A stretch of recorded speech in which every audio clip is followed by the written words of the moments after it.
TV के का emergence और 109 सीट फिलहाल के आंकड़ों के हिसाब से अगर मैं कहूं तो 2 सीटें जीत चुके हैं, 107 पर आगे हैं।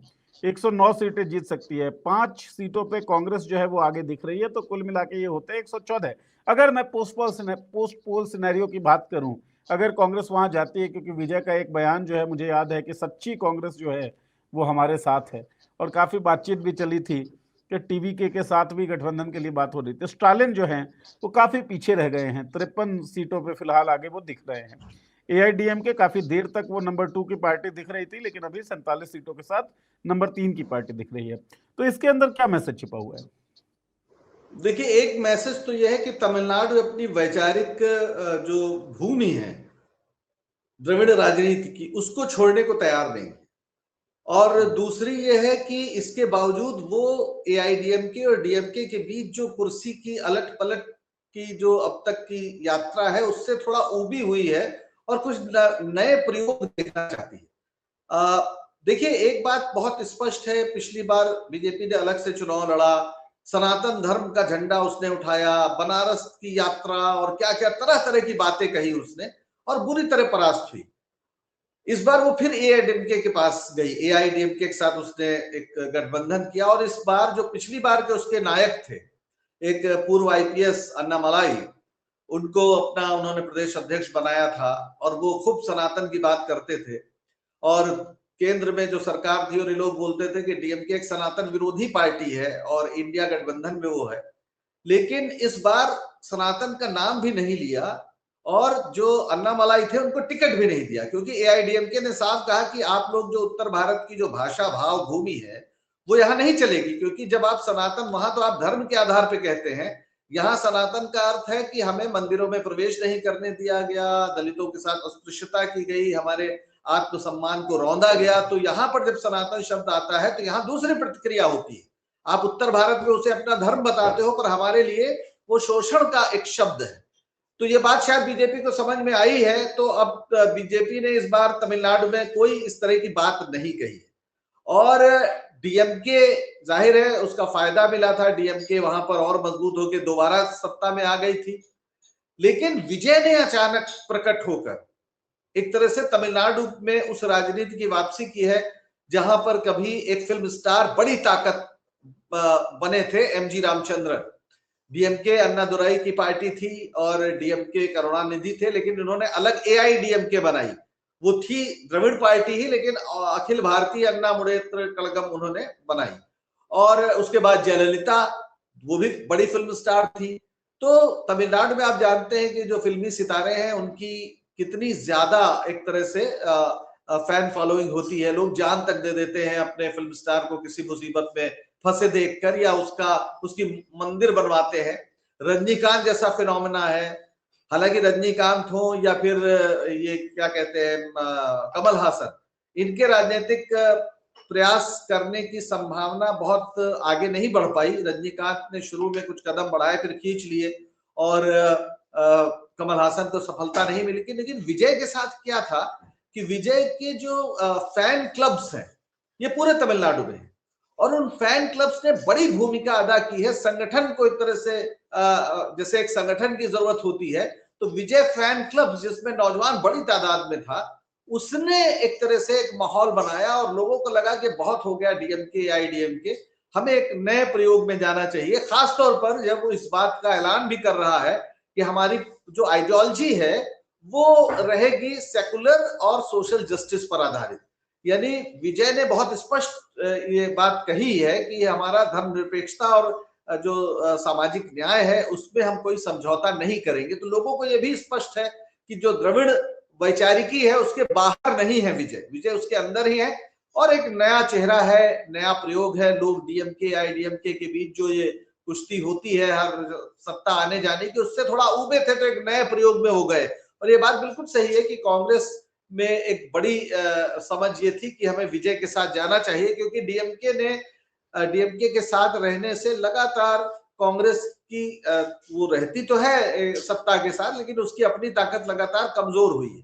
तो ये डिमांड थी, ये मांग थी, लेकिन किन्हीं भी वजहों से स्टालिन के साथ ही जाना उचित समझा गया। शायद उसकी वजह है कि राष्ट्रीय स्तर पर इंडिया गठबंधन को एक मजबूत स्थिति में वो रखना चाहते हैं। विजय भी चाहते थे कि कांग्रेस के साथ समझौता हो, इसीलिए उन्होंने कहा कि सच्चे कांग्रेसी हमारे साथ है, और हो सकता है कि ऐसा हुआ भी हो। तो अब जब रिजल्ट आ गए हैं, मेरा ख्याल है, लेकिन बीजेपी को हमें कोई कच्चा खिलाड़ी नहीं समझना चाहिए। वो पूरी कोशिश करेगी कि अगर विजय जैसा व्यक्ति उनके गठबंधन में आ जाए, तो अगर कोई संभावना बनेगी और विजय अगर वैचारिक रूप से उतने मजबूत नहीं हुए तो ये खेल हो सकता है। अन्यथा मुझे मुझे तो मैं वामपंथी दरअसल दल ये के भी हमें वो देखने चाहिए कि वो कितनी सीटें बन रही हैं। अगर कांग्रेस और लेफ्ट के पास इतनी सीटें आ जाएं कि विजय को समर्थन देकर वो सरकार बनवा दे, तो मेरा ख्याल है सबसे आसान और सबसे उचित तरीका तो शायद यही होगा। अन्यथा पूरा इंडिया गठबंधन भी समर्थन दे सकता है अगर डीएमके तैयार हो, और नहीं तो फिर एआईडीएमके तो है ही है उनके पास, किसी न किसी का समर्थन तो लेना पड़ेगा। जी तो एआईडीएमके का समर्थन तो सीधे तौर पे बीजेपी का समर्थन ही लेना हो गया। और मैं आदेश जी के साथ जो बिल्कुल। प्रीवियस लाइव सेशन था उसमें भी डिस्कस कर रहा था और आपके साथ भी डिस्कशन हुआ। तो क्या उनका भी यही कहना था, आपका भी यही कहना? और पब्लिक स्पेस में जितनी भी इंफॉर्मेशन है, जितने भी बयान हैं, उनको सुने तो यही लगता है कि विजय जो है बीजेपी के साथ शायद ना जाएं, लेकिन संभावनाओं का खेल राजनीति होता है, तो अब उसे खारिज संभावनाओं का भी करके खेल कैसे होता चलेगा? है, और और विजय पंकज जी, मैं एक चीज ऐड कर देता हूं, उसके बाद आपकी टिप्पणी। सोशल मीडिया बहुत इंटरेस्टिंग प्लेटफॉर्म है, बहुत सारी चीजें जो है ना वो आप एकदम से देखते सुनते हैं और बहुत जल्दी में मिल जाती है चीजें। कई बार हम बहुत सोचे तब वहां पहुंचते हैं। जैसे किसी ने लिखा कि प्रशांत किशोर का एक मिशन पूरा हो गया और दूसरा मिशन अब रास्ते में है। आप कहेंगे मिशन क्या? तो पहला मिशन, पश्चिम बंगाल में प्रशांत किशोर किसके लिए काम कर रहे थे? अब ममता बनर्जी के लिए काम कर रहा था, उनका जो संगठन था। ममता बनर्जी अब पश्चिम बंगाल में नहीं है। जदयू के लिए काम कर रहे थे प्रशांत किशोर। जदयू की स्थिति आप देखें और वहां भारतीय जनता पार्टी जिस तरीके से एंटर हुई, टीवी के या विजय का काम जो है वो भी प्रशांत किशोर ने ही किया है। एक साल पहले प्रशांत किशोर ने बोला था कि धोनी तमिलनाडु के अंदर सबसे ज्यादा चर्चित बाहरी व्यक्ति हैं, मैं विजय को धोनी से ज्यादा चर्चित बना दूंगा, है ना? तो आप इस गुंजाइश को कैसे देखते हैं, इस संभावना को? नहीं, देखिए बिल्कुल, पहली बात तो विजय अचानक अगर अगर सिर्फ प्रशांत किशोर के पास ऐसी जादुई छड़ी होती तो वो बिहार में खुद को भी धोनी बना सकते थे। मेरा ख्याल है कि ये उनके काम को मैं कम नहीं आंक रहा हूं, लेकिन उसके पीछे एक परिस्थिति होनी चाहिए। विजय वहां के सुपरस्टार हैं, सबसे ज्यादा फीस लेने वाले व्यक्ति वो हैं, उनकी फैन फॉलोइंग जबरदस्त है, जो संगठित है, जो जगह जगह विजय के फैन क्लब्स हैं, वो एक कहा जाए कि एक संगठन का ही एक स्वरूप है, और नौजवान बड़े तादाद में उनसे जुड़े हुए हैं। और तमिलनाडु के इतिहास में अगर डीएमके पहले पराजित हुई थी तो एआईडीएमके से हुई थी, और एआईडीएमके एमजी रामचंद्रन ने वो पार्टी बनाई थी। एमजी रामचंद्रन भी अपने दौर के सुपरस्टार हुआ करते थे, उनकी और जयललिता की जोड़ी बहुत हिट थी, और जब वो नहीं रहे तो एआईडीएमके की कमान जयललिता के हाथ में आई। और आपको ये जानकर, दर्शकों को जानकर आश्चर्य होगा कि जहां पर द्रविड़ आंदोलन या द्रविड़ पार्टियों की पूरी विचार भूमि में आर्य वर्सेस द्रविड़ का है, ब्राह्मणवाद का विरोध है, वहां जयललिता एक ब्राह्मण थी और इसके बावजूद वो एआईडीएमके का लंबे समय तक नेतृत्व करती रही। तो ये भी एक है, हमें देखना चाहिए, इस तरह की भी बातें हैं। तो विजय कोई अचानक पैदा हुई परिघटना नहीं है। विजय वहां के थलापति जो कहा जाता है, कमांडर उनका नाम है, कमांडर उनको कहा जाता है। तो वो एक महत्वपूर्ण भूमिका में थे, उनकी राजनीतिक महत्वाकांक्षाएं थी। उन्होंने इस बात की, पहले वो एक सामाजिक, अपने जो फैंस क्लब के जरिए बहुत सामाजिक काम भी करते थे, और उनकी फिल्में सामाजिक मुद्दों पर बड़ा केंद्रित हुआ करती थी। सोशल इश्यूज को वो अपनी फिल्मों के जरिए बहुत महत्व दिया करते थे, सिर्फ मनोरंजन का मसला नहीं है। और तमिलनाडु या पूरे दक्षिण का ही सिनेमा आप देखें तो वो सिनेमा लाउड बहुत है, लेकिन साथ साथ वो सोशल कॉन्शियसनेस फैलाने का एक बहुत बड़ा माध्यम भी है। वो आप उत्तर की फिल्मों से उसकी कोई तुलना नहीं कर सकते हैं। तो मेरा ख्याल है कि विजय अगर आईपैक जो है, हालांकि प्रशांत किशोर का कहना है कि उनका कोई लेना देना नहीं है, लेकिन अगर आईपैक काम कर रही थी तो आईपैक ने जरूर उनके लिए रिसर्च की होगी, उनकी संभावनाओं को बेहतर बनाने के रास्ते सुझाए होंगे। लेकिन विजय ने एक मजबूत अपनी आधार भूमि तैयार रखी थी, या वो थी एक हीरो के रूप में, फैंस क्लब के रूप में, और उसके आधार पर फिर उन्होंने जो प्रचार दोनों पार्टियों के खिलाफ किया, तो लोगों के पास समझ में आई कि यार बार बार उन्हीं पार्टियों को हम क्यों उन्हीं के बीच झूलते रहे। अब ये वैसे ही है कि आपको पनीर पसंद है तो एक नई डिश ऑफर हुई तो आपने कहा कि चलो खाते हैं, क्योंकि है तो ये विचारधारा सेम ही दिख रही है, एक मतलब सेकुलर कम से कम सोशल जस्टिस की apparently। पार्टी के रूप में सामने आई है ना। ये सनातन पार्टी बन के नहीं आई है, अगर सनातन पार्टी बन के आती तो वह दूसरी बात थी, लेकिन ये सोशल जस्टिस और सेकुलरिज्म की विचारधारा को का झंडा लेकर आई हुई पार्टी है। तो इसलिए तमिलनाडु के लोगों को इसमें रिस्क लेने में कोई बहुत दिक्कत नहीं हुई, खासतौर पर एक नया चेहरा जिसके रुपहले पर्दे से जिसका आकर्षण भी उसके साथ जुड़ा हुआ है, तो उसने एक प्रयोग किया है। मुझे लगता है कि इसका ज्यादा उम्मीद तो यह है कि अगर लेफ्ट और कांग्रेस दे समर्थन और सरकार बन जाए तो कोई दिक्कत ही नहीं होगी।